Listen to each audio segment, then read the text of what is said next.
नमस्कार दर्शक बंधुगण आज मुझे ये भिडियो कहनी आपने भी मधुबाबू पेंशन योजनार हिताधिकारी और आपने भी चाहते वर्धित भत्ता राशि पाइबा तो मुझे आपको ये भिडियो डिटेल कहनी आपने केबेठार वर्धित भत्ता राशि पाइबे ता सहित भत्ता को लेकिन आपने सत्यता केते दूर अच्छी आपने भत्ता केबेठार वर्धित भत्ता राशि पाइबे मुझे आपको संपूर्ण भिडियो कहनी दयाकोरी आपने भी जदि वर्धित भत्ता राशि पाई ना आपने ये भिडियो को शेष पर्यंत देखते आपने सबकि जानीपर चलतु भिडटी को डेरी नक मु स्टार्ट कर नौ तो आपने देखिए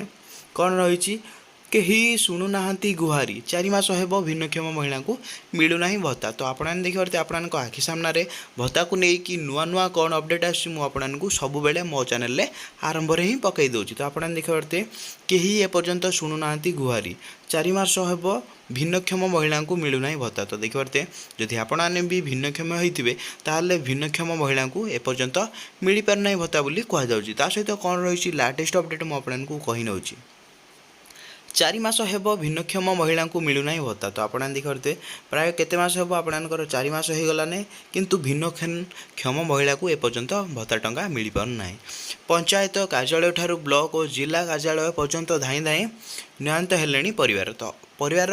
एठे पंचायत कार्यालय को धाउंचंती सहित जिला कार्यालय को धाई धाई नयांत हो सारे बोली कहुच्छी सहित कौन रही अपडेट मुझे कही नौ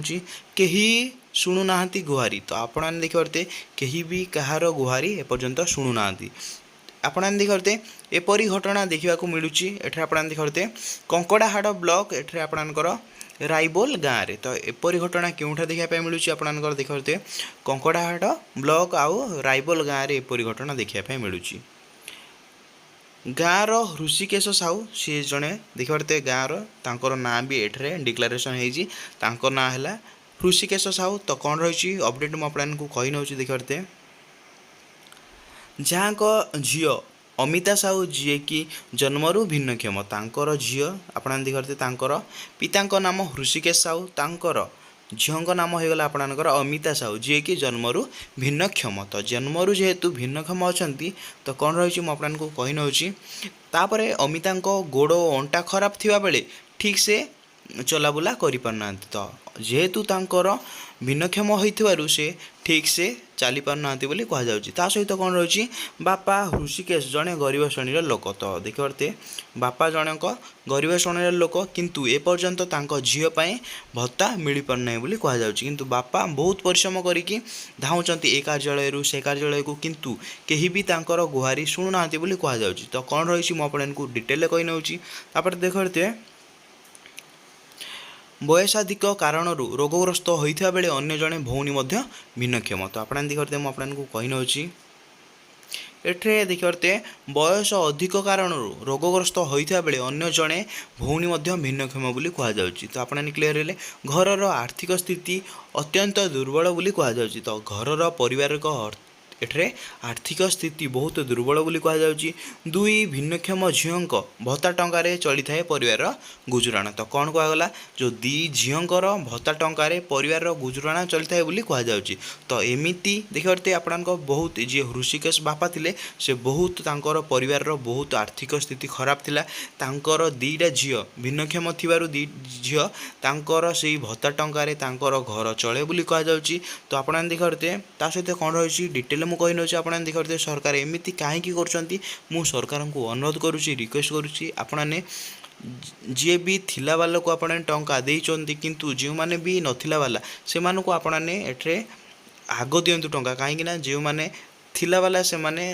जोठार हेले भी टंका आणिकी तांकर परिवार चलई पारे किंतु जो मानकर नथिला किछि से माने काहाठारु भी ऋण आनी पारिबे नै मु आपनकु रिक्वेस्ट करनौछि सरकार को तो आपने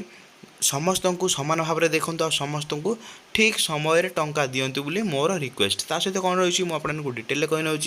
किंतु आज को 4 मास हेब भत्ता टंका पाइबारु वंचित अमिता तो आपने क्लीयरली देखिए आज को 4 मास हो गलाने अमिता भत्ता टंका आ पाऊना एथिने माँ जायत्री और भिन्नक्षम भौणी को सांगरे धरी सरपंच ठारू आरंभ कर ब्लॉक प्रशासन और जिला प्रशासन को 5 थर देखा कर सारा पर कहीं शुणुना गुहारी तो आपने क्लीयर हो गले तो देखिए मुझे आउ थे कही नौ एथिने आपणकर माँ जी माँ अच्छा जायत्री ना दी ମାନେ ତାଙ୍କର ଦି ଝିଅକୁ ଧରିକି ସେ ସରପଞ୍ଚଙ୍କ ଠାରୁ ମଧ୍ୟ ଦେଖା କରିବା ପାଇଁ ଯାଇଥିଲେ, କିନ୍ତୁ ତାହାଠାରେ ମଧ୍ୟ କିଛି ଫଳଦାୟକ ହୋଇନଥିଲା। ତାପରେ ବ୍ଲକ ପ୍ରଶାସନକୁ ମଧ୍ୟ ଦେଖା କରିବା ପାଇଁ ଯାଇଥିଲେ, ତାହାଠାରେ ମଧ୍ୟ କିଛି ଏଠାରେ ଫଳପ୍ରଦ ହୋଇନଥିଲା। ଏଠାରେ ବୁଲି ବୁଲି 5 ଥର ଦେଖା କରିସାରିବା ପରେ ମଧ୍ୟ କେହି ଶୁଣୁନାହାନ୍ତି ଗୁହାରି ବୋଲି କୁହାଯାଉଛି। ତା ସହିତ କ'ଣ ରହିଛି ମୁଁ ଆପଣଙ୍କୁ ଡିଟେଲରେ କହିନେଉଛି। ପୂର୍ବରୁ ଅମିତା 1200 ଟଙ୍କା ଭତ୍ତା ପାଉଥିବା ବେଳେ ସରପଞ୍ଚଙ୍କ ନିର୍ଦ୍ଦେଶ କ୍ରମେ ବ୍ଲକ କାର୍ଯ୍ୟାଳୟଠାରେ ହୋଇଥିବା ଭିନ୍ନକ୍ଷମ ସାମର୍ଥ୍ୟ ଶିବିରରେ ଯୋଗ ଦେଇ ବର୍ଦ୍ଧିତ ଭତ୍ତା ପାଇବା ପାଇଁ ଆବେଦନ କରିଥିଲେ। ତ ଆପଣ ଦେଖନ୍ତୁ ମୁଁ କ୍ଲିୟରଲି କହିନେଉଛି। ତ ପୂର୍ବରୁ ଅମିତା କିଏ 1200 ଟଙ୍କା ଭତ୍ତା ପାଉଥିବା ବେଳେ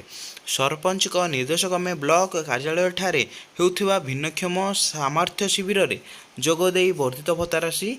ପାଇବା ପାଇଁ ଆବେଦନ କରିଥିଲେ। କିନ୍ତୁ ଆପଣମାନେ ଦେଖିପାରୁଥିବେ ପୂର୍ବରୁ ସେ ଅମିତା ସାହୁ ଯିଏ ଥିଲେ 1200 ଟଙ୍କା ପାଉଥିଲେ। ଏବେ ଆପଣମାନଙ୍କର ଦେଖିପାରୁଥିବେ ସରପଞ୍ଚଙ୍କ ନିର୍ଦ୍ଦେଶ କ୍ରମେ ସେ ଯୋଗ ଦେଇ ସେଠାରେ ଆପଣମାନେ କେମିତି ତାଙ୍କର ଭତ୍ତା ଅଧିକ ହେବ ସେ ନେଇ ସେ ଆବେଦନ କରିଥିଲେ। ମାତ୍ର ଆଜିକୁ 4 ମାସ ହେବ ବର୍ଦ୍ଧିତ ଭତ୍ତା ତ ଦୂରର କଥା ପୂର୍ବରୁ ପାଉଥିବା 1200 ଟଙ୍କା ମଧ୍ୟ ବନ୍ଦ ହୋଇଯାଇଛି। ତ କ୍ଲିୟର ହେଲେ ଆପଣମାନେ। ତ ପୂର୍ବରୁ ଯେଉଁ 1200 ଟଙ୍କା ପାଉଥିଲେ ତାହା ମଧ୍ୟ ପାଉନାହାନ୍ତି। ତାଙ୍କର ସବୁ ଯାହା ବି ତାଙ୍କର ପରିବାର ଗୁଜୁରାଣ ହେଉଥିଲା ତାହା ମଧ୍ୟ ଗୁଜୁରାଣ ହୋଇପାରୁନାହିଁ। କାହିଁକିନା ପୂର୍ବରୁ ଯେଉଁ 1200 ଟଙ୍କା ପାଉଥିଲେ, ଯେଉଁ ସରପଞ୍ଚଙ୍କ କହିବା ଅନୁସାରେ ସେ ଯେଉଁ ଆପ୍ଲାଏ କରିଥିଲେ ବର୍ଦ୍ଧିତ ଭତ୍ତା ରାଶି ପାଇବା ପାଇଁ, ତାହା ମଧ୍ୟ ଏବେ 1200 ଟଙ୍କା ମଧ୍ୟ ପାଇପାରୁନାହାନ୍ତି। ଯାହାକୁ ନେଇ ନିଜ ବୃଦ୍ଧା ମାଆଙ୍କୁ ନେଇ ବ୍ଲକ କାର୍ଯ୍ୟାଳୟରୁ ଆରମ୍ଭ କରି ଜିଲ୍ଲା ପ୍ରଶାସନ ନିକଟକୁ ବାରମ୍ବାର ଧାଇଁ ନୟାନ୍ତ ହେଲେଣି ଅମିତା ଏବଂ ତାଙ୍କ ପରିବାର। ତ ଆପଣମାନେ କ୍ଲିୟରଲି ଦେଖିପାରୁଥିବେ କେମିତି ବହୁତ ନୟାନ୍ତ ହୋଇସାରିଲେଣି। ତ ଆପଣମାନଙ୍କୁ ମୁଁ ରିକ୍ୱେଷ୍ଟ କରୁଛି, ଆପଣମାନେ ଭିଡ଼ିଓ ଯଦି ଦେଖୁଛନ୍ତି ଆପଣମାନେ ଭିଡ଼ିଓକୁ ବହୁ ମାତ୍ରାରେ ସେୟାର କରନ୍ତୁ, ଯାହା ସାହାଯ୍ୟରେ ଲୋକମାନେ ଯେମିତି ସଜାଗ ହୋଇପାରିବେ, ଆଉ ସରକାର ବି ଯେମିତି ସଜାଗ ହୋଇକି ଲୋକମାନଙ୍କର ପରିସ୍ଥିତି ବୁଝିକି ଲୋକମାନଙ୍କୁ ସବୁ ଟଙ୍କା ତାଙ୍କର ଯିଏ ବି ଯୋଗ୍ୟ ହିତାଧିକାରୀ ସମସ୍ତେ ପାଆନ୍ତୁ। ସେଇଥିପାଇଁ ମୁଁ ଆପଣଙ୍କୁ ରିକ୍ୱେଷ୍ଟ କରୁଛି ଆପଣମାନେ ଭିଡ଼ିଓକୁ ବହୁ ମାତ୍ରାରେ ସେୟାର କରନ୍ତୁ, ଯାହା ସାହାଯ୍ୟରେ ସରକାର ଏହି ଭିଡ଼ିଓକୁ ଦେଖିପାରିବେ। ଏପଟେ ଏ ସମ୍ପର୍କରେ ରାଇବୋଲ ସରପଞ୍ଚକୁ ପଚାରିବାରୁ ସେ ଉପରିସ୍ଥ ଅଧିକାରୀଙ୍କୁ ଜଣାଇଥିବା କଥା କହିଥିବା ବେଳେ ଏହି ବିଷୟରେ କେହି ଗୁରୁତ୍ୱ ଦେଉନଥିବା ସେ କହିଛନ୍ତି। ତ ଆପଣମାନେ ଦେଖିପାରୁଥିବେ ଏହି ସମ୍ପର୍କରେ ରାଇବୋଲ ସରପଞ୍ଚକୁ ପଚାରିବାରୁ ସେ କହିଛନ୍ତି ଯେ ମୁଁ ଉପରକୁ ଜଣାଇ ଦେଇଛି, କିନ୍ତୁ ଏ ବିଷୟରେ କେହି ଗୁରୁତ୍ୱ ନେଉନାହାନ୍ତି ବୋଲି ସେ କହିଛନ୍ତି। ଅମିତାଙ୍କ ନିକଟରେ ଏଠାରେ ଆପଣମାନେ ଦେଖିପାରୁଥିବେ ଭିନ୍ନକ୍ଷମ ପ୍ରମାଣପତ୍ରର ହାତଲେଖା ରହିଥିବା ବେଳେ ପୋଷ୍ଟାଲ ମାଧ୍ୟମରେ ତାଙ୍କର ଅନଲାଇନ୍ ଭିନ୍ନକ୍ଷମ ପ୍ରମାଣପତ୍ର ଆସିବା ପାଇଁ ଜିଲ୍ଲା ସ୍ତରରେ କୁହାଯାଇଥିବା ବେଳେ ଆଜି ପର୍ଯ୍ୟନ୍ତ ତାହା ଆସିନଥିବାରୁ ଭତ୍ତା ପାଇବାରୁ ଅମିତା ବଞ୍ଚିତ ହେଉଥିବା ବୋଲି କହିଛନ୍ତି। ତ କାହିଁକି ସେ ବଞ୍ଚିତ ହୋଇଛନ୍ତି? ଅମିତାଙ୍କ ନିକଟରେ ଭିନ୍ନକ୍ଷମ ପ୍ରମାଣପତ୍ରର ହାତଲେଖା ରହିଥିବା ବେଳେ ପୋଷ୍ଟାଲ ମାଧ୍ୟମରେ ତାଙ୍କର ଅନଲାଇନ୍ ଭିନ୍ନକ୍ଷମ ପ୍ରମାଣପତ୍ର ଆସିବା ପାଇଁ ଜିଲ୍ଲା ସ୍ତରରେ କୁହାଯାଇଥିବା ବେଳେ ଆଜି ପର୍ଯ୍ୟନ୍ତ ତାହା ଆସିନଥିବାରୁ ଭତ୍ତା ପାଇବାରୁ ଅମିତା ବଞ୍ଚିତ ହୋଇଥିବା ବେଳେ କହିଛନ୍ତି। ତ କ୍ଲିୟର ହେଲେ କାହିଁକି ସେ ବଞ୍ଚିତ ହୋଇଛନ୍ତି ମୁଁ ଆପଣଙ୍କୁ କହିନେଉଛି। ଯେହେତୁ ସେ ଯଦି ଆପଣଙ୍କର ସାର୍ଟିଫିକେଟ୍ ଦରକାର ଅଛି ତ ଆପଣମାନେ ସାର୍ଟିଫିକେଟ୍ ତ ନେଇପାରିବେ ନା, ଆସିକି ଫିଜିକାଲ୍ ଭେରିଫିକେସନ୍ କରିକି ଆପଣମାନେ ପରିବାର ଘରେ ଆସିକି ତ ଆପଣମାନେ ସାର୍ଟିଫିକେଟ୍ ତ ଦେଖିପାରିବେ ନା। ତ ସେଇ କଥା କରୁନାହାନ୍ତି। ତ ଆପଣମାନେ କାହିଁକି ପୋଷ୍ଟାଲ ମାଧ୍ୟମରେ ଆପଣମାନେ ପୋଷ୍ଟାଲ ପଛରେ କାହିଁକି ଆପଣମାନେ ପଡ଼ିଛନ୍ତି? ତ ଆପଣମାନେ ସିଧାସଳଖ ଘରକୁ ଆସିକି ବି ମଧ୍ୟ ଚେକ୍ କରିପାରିବା କଥା। ତ ତାହା ନହେଲେ ମଧ୍ୟ ତ ଆପଣମାନେ ପୂର୍ବରୁ ଯେଉଁ 1200 ଟଙ୍କା ଭତ୍ତା ଦେଉଥିଲେ ତାହା ମଧ୍ୟ ଆପଣମାନେ ଦେଇଦେବାର କଥା, କିନ୍ତୁ 1200 ଟଙ୍କା ବି ରଦ୍ଦ କରିକି ଆପଣମାନେ କିଛି ବି ବର୍ଦ୍ଧିତ ଭତ୍ତା ରାଶି ଦେଲେ ନାହିଁ। ତ 1200 ଟଙ୍କା ଆଟଲିଷ୍ଟ ଦେଇଦେବା କଥା, କାହିଁକିନା ତାଙ୍କର ପରିବାର ସେଇ 1200 ଟଙ୍କା ନେଇକି ପ୍ରତିପୋଷଣ ହେଉଛି। ତ ଆପଣମାନଙ୍କୁ ମୁଁ ରିକ୍ୱେଷ୍ଟ କରୁଛି ସରକାରଙ୍କୁ ଆପଣମାନେ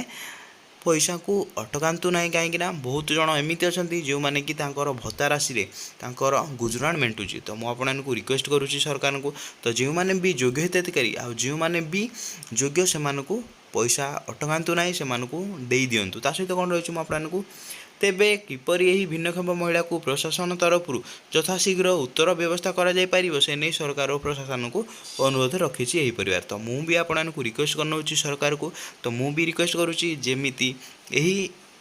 ଭଉଣୀ ଜଣଙ୍କ ଯେମିତି ଦୁଃଖରେ ଚଳୁଛି, ତ ଆପଣଙ୍କୁ ମୁଁ ରିକ୍ୱେଷ୍ଟ କରୁଛି ଆପଣମାନେ